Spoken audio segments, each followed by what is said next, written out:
নির্বাচনের আগে তড়িঘড়ি তরঙ্গ নিলামের উদ্যোগ, একটি অপারেটরকে সুবিধা দেওয়ার অভিযোগ, বিনিয়োগে অনাগ্রহী টেলিটকো।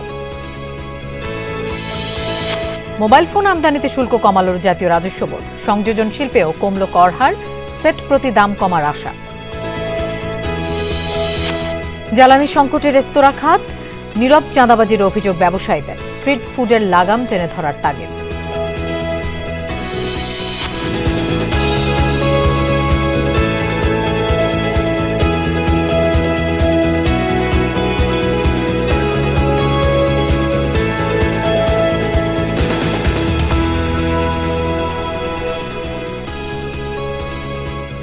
শুভেচ্ছা, আমন্ত্রণ বিজনেস টুডের আয়োজনে। আপনাদের সঙ্গে থাকছি আমি মৌসুমী আহমেদ লোপা। এতক্ষণ শিরোনাম দেখছিলেন, এবার যাচ্ছি পুরো খবরে। বিটিআরসির তরঙ্গ নিলাম নিয়ে তৈরি হয়েছে জটিলতা। 700 ব্যান্ডের তরঙ্গ নিলামে একটি ছাড়া অংশ নিচ্ছে না অন্য কোনো মোবাইল অপারেটর। অভিযোগ উঠেছে, অপারেটর ভেদে ভিন্ন ভিন্ন মেগাহার্টজ তরঙ্গের চাহিদা থাকলেও নিয়ন্ত্রক সংস্থা কেবল 700-র জন্য নিলাম আয়োজনের প্রস্তুতি নিচ্ছে, যার একমাত্র গ্রাহক গ্রামীণফোন।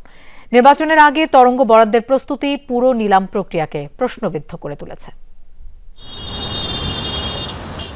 সম্প্রতি 700 ব্যান্ডের 25 মেগাহার্টজ তরঙ্গ নিলামের আয়োজন চূড়ান্ত করেছে বিটিআরসি। নিলামে অংশ নিচ্ছে না রাষ্ট্রায়ত্ত প্রতিষ্ঠান টেলিটক।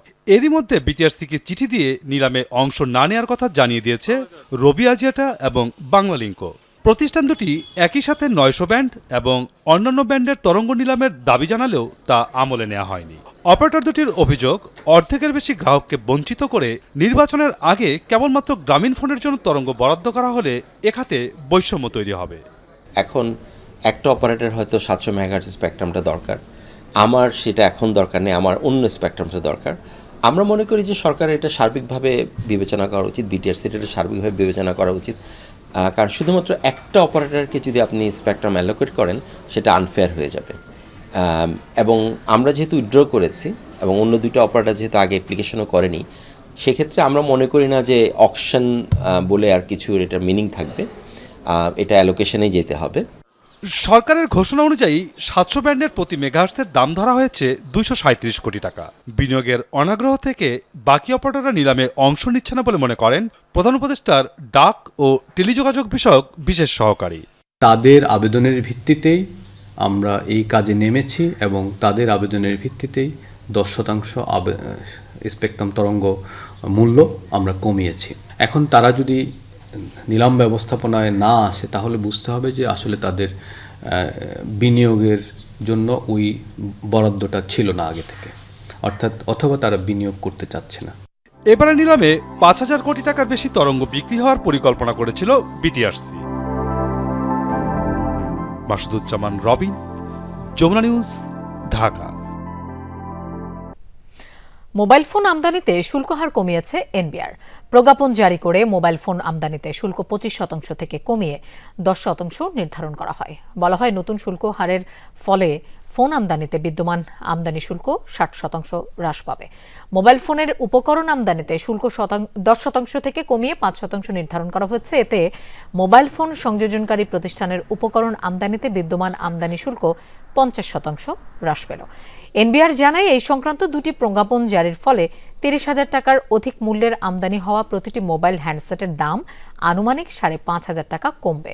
30,000 টাকার অধিক মূল্যের দেশে সংযোজিত প্রতিটি মোবাইল ফোনের দাম প্রায় 1,500 টাকা কমবে। এর আগে মোবাইল শিল্পে শুল্ক কমানোর সুপারিশ করেছিল টেলিযোগাযোগ মন্ত্রণালয়।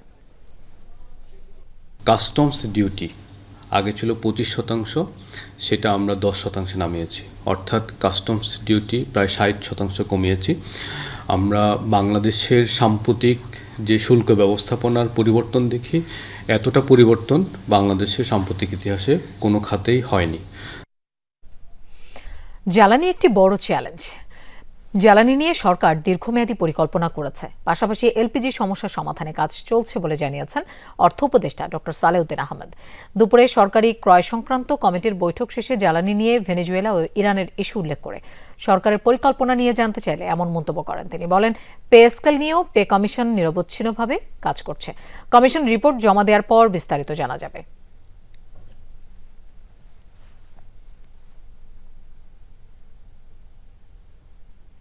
সরল রেখায় কোনো জিনিস চলে না, সরল রেখাতে হয় না।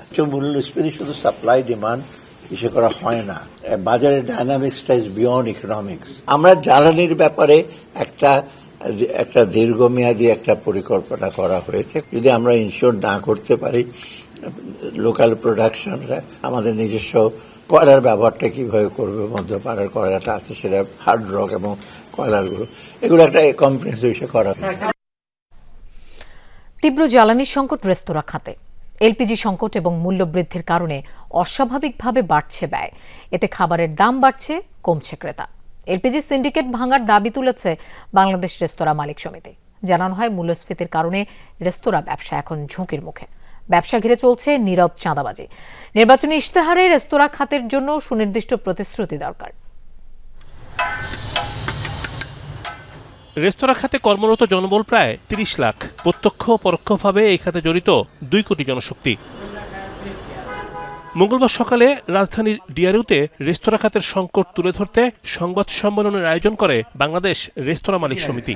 এই যে সরকারের বিমাতা সুলভ আচরণ, এই যে বৈষম্যমূলক আচরণ, এলপি গ্যাস দুষ্প্রাপ্যতায় গভীর সংকটে রেস্তোরাঁ খাত। গ্যাসের ব্যবসা নিয়ন্ত্রণ করছে সিন্ডিকেট। গণ অভ্যুত্থানের পরও গ্যাস সিন্ডিকেট ভাঙা সম্ভব হয়নি। এতে ক্রমান্বয়ে বাড়ছে রান্নার ব্যয়, খাবারের দাম বৃদ্ধি করায় কমছে ক্রেতা। তীব্র জ্বালানি সংকটে আমরা বিপর্যস্ত। গত ডিসেম্বর মাস থেকে সারা দেশে পাইপলাইন থেকে শুরু করে এলপিজি পর্যন্ত ভয়ঙ্কর সংকটে আছি। গ্যাস চুরির মহা উৎসব, ইন্ডাস্ট্রিগুলো অকার্যকর আজকে গ্যাসের অভাবে। শুধুমাত্র এই বিদেশি শ্রেণীকে এবং বিদেশি গোষ্ঠীকে গ্যাস ব্যবসা তুলে দেওয়ার জন্য কৃত্রিমভাবে আমাদের খনিজ সম্পদ থাকার পরেও আমাদেরকে বঞ্চিত রাখা হয়েছে। বলা হয়, ট্রেড ইউনিয়নের নামে রেস্তোরাঁ মালিকদের হয়রানি করা হচ্ছে। মূল্যস্ফীতির কারণে রেস্তোরাঁ ব্যবসা টিকিয়ে রাখাই এখন কঠিন। নিয়ম বহির্ভূত স্ট্রিট ফুডের দৌরাত্ম্য বাড়ছে। এটি নিয়ন্ত্রণ প্রয়োজন। ট্রেড ইউনিয়নের নামে যে হয়রানি, যে চাঁদাবাজি আমাদের হচ্ছে, যখন যেই দল আসে তাদের অনুগত দলগুলো এই আমাদের সাধারণ ব্যবসায়ীদেরকে জিম্মি করে প্রচণ্ড বিপদগ্রস্ত করে রাখছে এবং রীতিমতো প্রতি মাসে মাসোয়ারা না দিলে আমার রেস্তোরাঁ বন্ধ হয়ে যাচ্ছে, আমরা ক্ষতিগ্রস্ত হচ্ছি। রেস্তোরাঁ খাতে চলছে চাঁদাবাজি, তীব্র হয়েছে শুল্ক সমস্যাও। কর্পোরেট ব্যবসায়ীরা রেস্তোরাঁ খাতকে ঝুঁকির মুখে ফেলছে। ৭৩% রোগ ছড়ায় স্ট্রিট ফুড থেকে, সেইখানে কোনো অভিযান আজ পর্যন্ত আমরা দেখি নাই। যখন যেটা মন চায়, কখনো পেঁয়াজের সংকট, কখনো তেলের সংকট, কখনো চালের সংকট, কখনো ডালের সংকট, এইভাবে আমাদের বাজার এখন পর্যন্ত স্থিতিশীল হয় নাই। আমরা তো চাইলে সকাল বিকাল দর পরিবর্তন করতে পারি না। রেস্তোরাঁ ব্যবসার সংকট নিরসনে রাজনৈতিক দলগুলোর সুনির্দিষ্ট অঙ্গীকার দাবি করেছে রেস্তোরাঁ মালিক সমিতি। যদি কাউকে ছাড়া ইলেকশন হয়, সামনে কি পরিস্থিতি হবে আমরা অনুমান করতে পারছি। রিমন রহমান, যমুনা নিউজ, ঢাকা। বিদ্যুৎ খাতকে সেবা খাত হিসেবে রূপান্তর করা দরকার। একই সঙ্গে সরকারি সেবা মুনাফা মুক্ত ঘোষণা করে বিদ্যুৎ ও জ্বালানি সরবরাহ কস্ট ভিত্তিক করার দাবি তুলেছে ক্যাব যুব সংসদ। সকালে রাজধানীর ডিআরইউ কার্যালয়ে প্রেস ব্রিফিংয়ে বলা হয়, জীবাশ্ম জ্বালানি আমদানি আগামী ৫ বছরে ৫% কমানোর লক্ষ্য নির্ধারণ করা উচিত। সৌরবিদ্যুতের উৎপাদন বৃদ্ধি করে ৫ বছরে গড়ে ১৫% বিদ্যুৎ উৎপাদন বাড়ানো দরকার। ব্রিফিংয়ে বলা হয়, আদানির সঙ্গে হওয়া চুক্তি বাতিল করতে হবে। একই সঙ্গে এলএনজি আমদানি 5 বছরের মধ্যে কমিয়ে আনার দাবি তোলা হয়। জ্বালানি খাতে দুর্নীতিতে সঙ্গে জড়িত ব্যক্তিদের জ্বালানি অপরাধ হিসেবে বিচার নিশ্চিত করারও প্রস্তাব করা হয়। মহেশখালীকে কেন্দ্র করে প্রায় $4.5 বিলিয়ন বাণিজ্য সম্ভাবনা কাজে লাগানো সম্ভব। সকালে বিডা আয়োজিত সেমিনারে সাপ্লাই চেইন সচল রাখার তাগিদ উঠে আসে। জানানো হয়, জাপান ইন্দো প্যাসিফিক ভিশন নিয়ে কাজ করতে চায় সরকার। বঙ্গোপসাগর ও ভারত মহাসাগরকে নিয়ে সম্ভাবনা অনেক। বিশ্বের মোট বাল্ক কার্গোর 2/3 এই রুটে যাতায়াত করে। প্লাস্টিক বর্জ্য এই অঞ্চলকে সমুদ্রকে বিপন্ন করছে। বাংলাদেশ, ভারত, শ্রীলঙ্কা ও মালদ্বীপকে কেন্দ্র করে উত্তর পূর্ব ভারত মহাসাগরের সম্ভাবনা নিয়েও আলোচনা প্রয়োজন। বিডার নির্বাহী চেয়ারম্যান চৌধুরী আশিক মাহমুদ বিন হারুন বলেন, সমুদ্র নিয়ে বাংলাদেশ বেশি ভাবছে না, তাই যারা এই খাতে ভালো করছে তাদের সাথে কাজ করবে সরকার। আমরা এই 1,30,000-এর পিছে যে পরিমাণ সময় এবং এনার্জি দেই, সে তার 10 ভাগের 1 ভাগও আমরা সমুদ্র অঞ্চলের পিছে কখনোই দেই না। মহেশখালী যে সমন্বিত উন্নয়ন কর্তৃপক্ষ, যেটাকে আমরা মিডা বলছি, আমরা একটা দায়িত্ব হাতে নিয়েছি যে আমাদের এই সমুদ্র অঞ্চল নিয়ে অনেকেই কাজ করছেন সরকারের ভিতরে এবং বাইরে, আমরাও তাদের একটা বড় অংশ হিসাবে একটা রোল প্লে করতে চাই। মূলধন ঘাটতি থেকে বেরিয়ে এসেছে রাষ্ট্রায়ত্ত সোনালী ব্যাংক। খেলাপি ঋণ কমিয়ে আনতেও কাজ করছে ব্যাংকটি। 3 বছরের মধ্যে খেলাপি ঋণ এক অঙ্কের ঘরে নেমে আসবে বলেও জানিয়েছেন ব্যাংকের ব্যবস্থাপনা পরিচালক শওকত আলী খান। প্রধান কার্যালয়ে আয়োজিত এক সংবাদ সম্মেলনের ব্যবস্থাপনা পরিচালক বলেন, বিদায়ী বছরে সোনালী ব্যাংক পরিচালন মুনাফা 8,017 কোটি টাকা, আমানত বেড়ে দাঁড়িয়েছে 1,79,000 কোটি টাকা। ঋণ বিতরণ হয়েছে 1,04,723 কোটি টাকা। গত বছর খেলাপি ঋণ আদায় হচ্ছে 1,203 কোটি টাকা। যদিও ব্যাংকটির রাষ্ট্রায়ত্ত 3 প্রতিষ্ঠানের কাছে পাওনা প্রায় 15,000 কোটি টাকা। এ সময় তিনি বলেন, শীর্ষ 20 খেলাপির কাছ থেকে 745 কোটি টাকা আদায় হয়েছে, পাওনা আছে আরও 3,000 কোটি টাকা। এছাড়া হলমার্ক কেলেঙ্কারির ঘটনায় এখন পর্যন্ত 300 কোটি টাকা আদায় করেছে সোনালী ব্যাংক। আমাদের সেল পার্সেন্টেজ 25 ডিসেম্বরে গত ক্লোজিং এর পরে 15.41%। এটা আমরা মনে করি এটা অনেকটাই কমাতে পেরেছি সারা দেশের। সে ব্যবসায়িক লক্ষ্যমাত্রাটা আমরা খুব শীঘ্রই ঘোষণা করব। আশা করি এই নতুন বছরে আমাদের উপার্জন বিগত 25 সালের চেয়ে বেশি হবে। ঢাকা আন্তর্জাতিক বাণিজ্য মেলার 30তম আসরে ক্রেতা দর্শনার্থীদের বাড়তি আগ্রহ দেখা যাচ্ছে অ্যালুমিনিয়াম ও স্টেইনলেস স্টিলের গৃহস্থালী পণ্যের প্যাভিলিয়নে। নজর কেড়েছে এসকেবি কুকওয়্যার। আধুনিক ডিজাইন, স্বাস্থ্যসম্মত রান্নার উপযোগী প্রযুক্তি ও মূল্য ছাড়ের কারণে প্যাভিলিয়নে ভিড় বাড়ছে। ক্রেতারা জানান, এগুলো ফুড গ্রেড স্টিলের, তাই স্বাস্থ্যের দিক থেকেও নিশ্চিত থাকা যায়। বিক্রয়কর্মীরা বলেন, এসব পণ্য ফুড গ্রেড স্টেইনলেস স্টিল দিয়ে তৈরি, যা মরিচা ধরে না। মার্বেল কোটিংয়ের ননস্টিক আইটেম থাকায় রান্না হয় স্বাস্থ্যকর। ইন্ডাকশন চুলা সহ সব ধরনের চুলায় ব্যবহার করা যায় এসব পণ্য।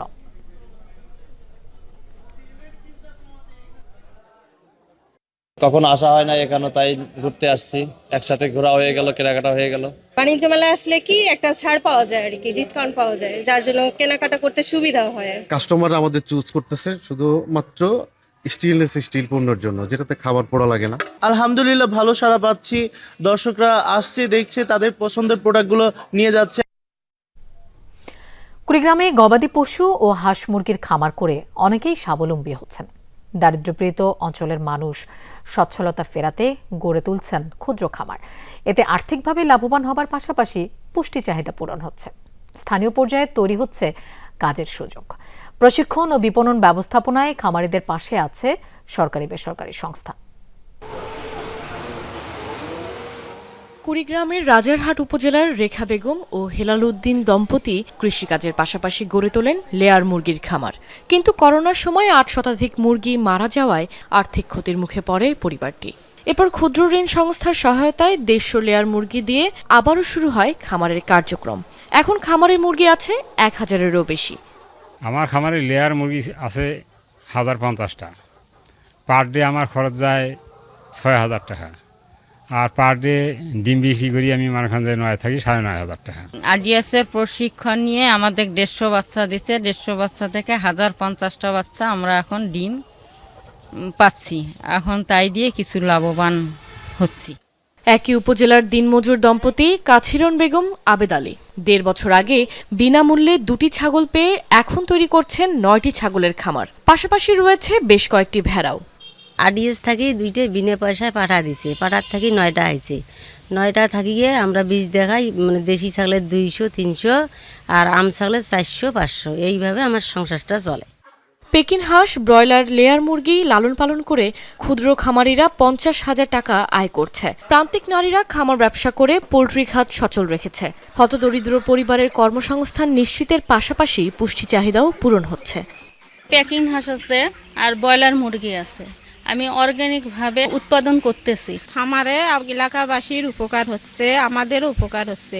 কিছু হাঁসও নিয়ে যায়, মুরগিও নিয়ে যায় বাড়িতে খাই, এলাকাবাসীও নিয়ে যায়, আমাদের ভালো উপকার হচ্ছে।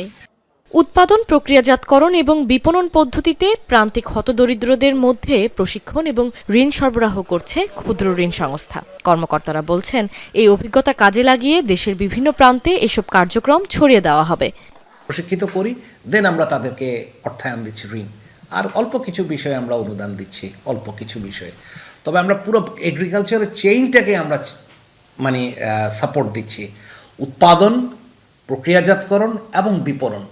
উপজেলা প্রাণী সম্পদ অফিস জানায়, পোল্ট্রি শিল্প উন্নয়নে সরকারি ও বেসরকারি সংস্থা একযোগে কাজ করছে। ভ্যাকসিন, কারিগরি সহায়তা প্রদান করছেন কর্মকর্তারা। তাদেরকে আমরা বিভিন্ন সময় প্রশিক্ষণ দিয়ে থাকি এবং তাদেরকে কারিগরি সহায়তা প্রদান করি।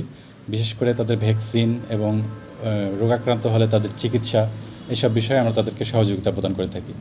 জেলার 9টি উপজেলায় প্রায় 5,000 গরু ছাগলের এবং 600 হাঁস মুরগির খামার রয়েছে। কাশফিয়া রুহি, যমুনা নিউজ। স্বর্ণের বাজারে অস্থিরতা কমছে না। বিদায়ী বছরে 93 বার দাম সমন্বয় করা হলেও চলতি বছরে ইতিমধ্যে 6 বার পরিবর্তন আনা হয়েছে। এর মধ্যে 4 বারই বাড়ানো হয়েছে দাম। ক্রেতারা বলছেন, লাগামহীন ঊর্ধ্বগতি মধ্যবিত্তের নাগালের বাইরে চলে যাচ্ছে।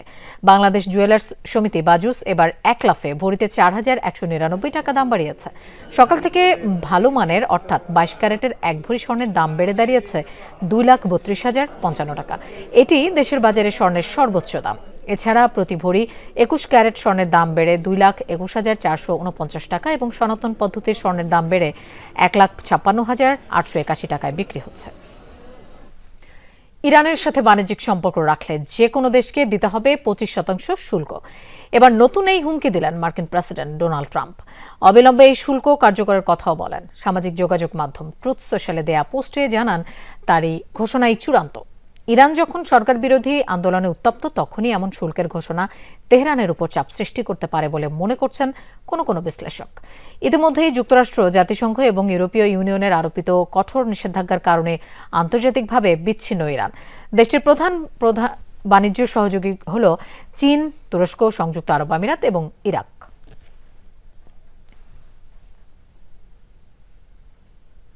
দর্শক, এই ছিল বিজনেস টুডের এখনকার আয়োজন। আর এতক্ষণ সাথে থাকার জন্য ধন্যবাদ সবাইকে।